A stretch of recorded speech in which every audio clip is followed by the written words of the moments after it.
Hello বন্ধুরা, Mala's gardening হ্যাভেনে আপনাদের সকলকে অনেক অনেক স্বাগত। আশা করি আপনারা সবাই অনেক ভালো আছেন। আমিও অনেক ভালো আছি, সাথে বাগানের নিত্য কাজে ব্যস্ত রয়েছি। আজকে আপনাদের সঙ্গে দেখাবো এই যে গাছের কাটিংগুলো নিয়ে এসেছি, এই সমস্ত কাটিংকে লাগাবার পদ্ধতি, আর তার সাথে আমার পুরো বাগানটা একবার আপনাদেরকে ঘুরিয়ে দেখাবো। আর এদিকে দেখুন কি কি কাটিং রয়েছে। এখানে স্থলপদ্ম ফুলের গাছের কাটিং রয়েছে, আর এইখানে দুটো পাতাবাহারি গাছের কাটিং রয়েছে। এই সমস্ত কাটিংকে আজকে আমি লাগাবো। আসলে আজকে গিয়েছিলাম মেয়ের গানের ক্লাসে, আর গানের ক্লাস থেকে আসার পথে এই সমস্ত গাছের কাটিংগুলো নিয়ে চলে এসেছি।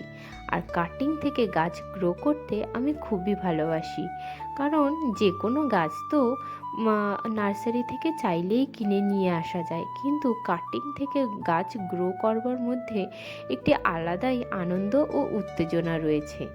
এই দেখুন, আর সাথে সাথে বারবার কাটিং থেকে গাছ গ্রো করতে করতে যেমন অভিজ্ঞতা একটা তৈরি হয়ে যায়, গাছের প্রতি একটা ভালোবাসা তৈরি হয়। আবার তারপরে যেটা হয় যে কোন গাছ কিভাবে গ্রো করলে সুবিধা হয়, কোন গাছ কিভাবে গ্রো হবে, সেই জিনিসটাও বোঝা যায় ভালোভাবে। আবার ব্যাপারটা হচ্ছে গাছের বিভিন্ন ধরনের ভ্যারাইটি রয়েছে, আর বিভিন্ন ভ্যারাইটির গাছের স্টেম মানে এই যে ডালটা, কাণ্ডের অংশটা বিভিন্ন প্রকৃতির হয়। সুতরাং সমস্ত ডাল যে একই পদ্ধতিতে গ্রো হবে তার কোনো মানে নেই। আপনাকে বারে বারে লাগিয়ে লাগিয়ে দেখতে হবে যে কোন ডাল কোথায় কিভাবে ভালো হয়। যেমন জবা ফুল গাছের ডাল দেখেছি আমি নর্মাল মাটিতে আর বালিতে ভালো হয়। আবার সেই রকমেরই বক ফুলের ডালের কাটিং আমি কিছুদিন আগে করেছিলাম।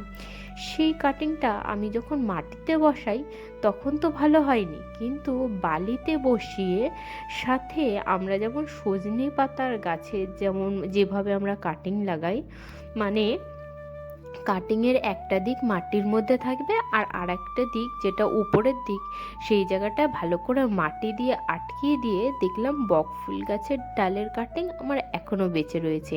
আপনাদেরকে এই ভিডিওটি শেষে ওটিকেও দেখিয়ে দেব। আর এই দিকে দেখুন, কাটিংয়ের সাইজ কখনোই অনেক বেশি বড় বা অনেক বেশি ছোট হওয়া উচিত নয়।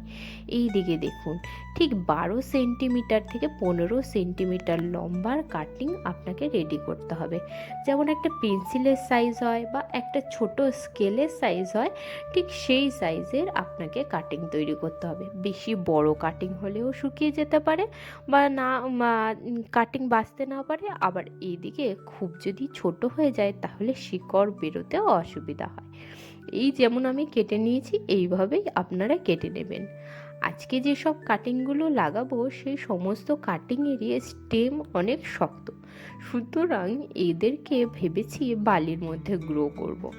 এবার এখানে তো অনেকগুলো কাটিং আছে, কটা বাঁচে কটা মরে তার তো কোনো ঠিকানা নেই। তো এদেরকে একসাথে এই বালতিটার মধ্যে বসাবো। বালতিটার নিচে ফুটো করা আছে, তো ওই ড্রেনেজ হোলের উপরে একটা সুতির কাপড় দিয়ে বন্ধ করে নিলাম। এবার এর মধ্যে বেশ খানিকটা বালি দিয়ে ভর্তি করে নেব। বালির মধ্যে আমার মনে হয় কাটিংগুলো খুব ভালোভাবে গ্রো হয়ে যাবে। আর আপনারা চাইলে যদি বালি না থাকে তাহলে আপনারা নর্মাল যে গার্ডেন সয়েল তার মধ্যেও একবার চেষ্টা করে দেখতে পারেন। সব সময় যে কাটিং বেঁচে যাবে বা একটা কাটিং সংগ্রহ করে লাগালেন সেটাই বাঁচে গেল, গাছ হয়ে গেল, তার কোনো মানে নেই। বারে বারে আপনাদেরকে চেষ্টা করতে হবে। ওই যে বললাম, গাছের কাণ্ড বিভিন্ন গাছের বিভিন্ন প্রকৃতির হয়। কোনো কাটার কাণ্ড খুবই হার্ড হয় আর কোনোটা সফট হয়। সফট যে সমস্ত কাণ্ডের গাছ আছে সে সমস্ত গাছ খুব তাড়াতাড়ি গ্রো হয়ে যায়। সমস্যা হয় হার্ড কাণ্ডের গাছগুলো, যেমন আমরা আম, কাঁঠাল, যে সমস্ত গাছের এই সমস্ত গাছের কাণ্ড খুবই শক্ত হয়।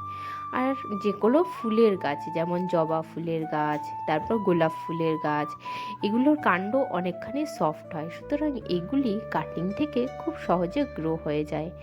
এবার বিভিন্ন কাটিং লাগাবার জন্য বিভিন্ন ধরনের মিডিয়া ব্যবহার করা হয়, যেমন কোকোপিট, নর্মাল মাটি, তারপরে এই ধরনের বালি, হুম।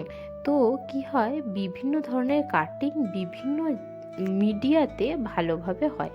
তো যতদূর আমার মনে হচ্ছে আমি যে কাটিংগুলো নিয়েছি সেগুলি বালিতে খুব ভালোভাবে গ্রো হবে, ওই জন্য আমি এখানে বালি নিয়ে নিয়েছি। এই দেখুন, বালির মধ্যে জল দিয়ে ভালো করে ভিজিয়ে নিলাম। আর এখানে সমস্তই বালিটার মধ্যে একটি কাঠির সাহায্যে আগে ফুটো করে নেব, তারপরে ওই কাটিংগুলোকে বসাবো। হ্যাঁ, প্রত্যেকটা কাটিংয়ের গোড়াতে আমি 45 ডিগ্রি করে কাট লাগিয়ে নিয়েছি। 45 ডিগ্রি কাট করবার একটা খুবই ভালো গুণ হচ্ছে এটা, যে জল যেটা আমরা এই বালিটার মধ্যে দেব, জল বা খাবার যেটুকু এই ডালটার প্রয়োজন হবে বেঁচে থাকার জন্য, খুব সহজেই ও নিতে পারবে।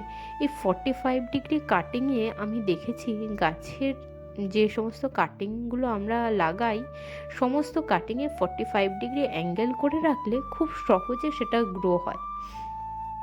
আর এইখানে দেখুন, নিয়ে গিয়ে এই কাটিংগুলিকে রেখে দেবো ছায়া জায়গাতে। আর এই যে আপনাদেরকে বলেছিলাম না বকফুল গাছের কাটিং, এই দেখুন পিছনটাতে রাখা আছে। আর এই দিকে দেখুন, এবার লাগাবো এই স্নেক প্লান্টটা। স্নেক প্লান্টের অন্য একটা ভ্যারাইটি আমার কাছে থাকলেও এইটি ছিল না।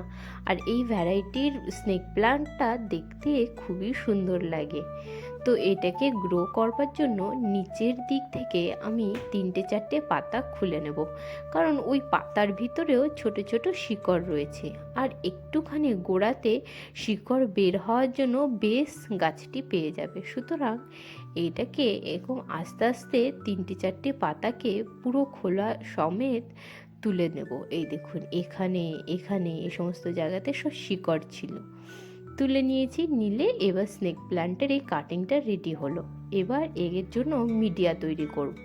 মিডিয়া তৈরি করবার জন্য আমি এখানে নিয়েছি বালি, গোবর সার, মাটি আর কোকোপিট। সব 4টে উপাদানই সম পরিমাণে নেব, নিয়ে ভালো করে মিশিয়ে নেব প্রথমে।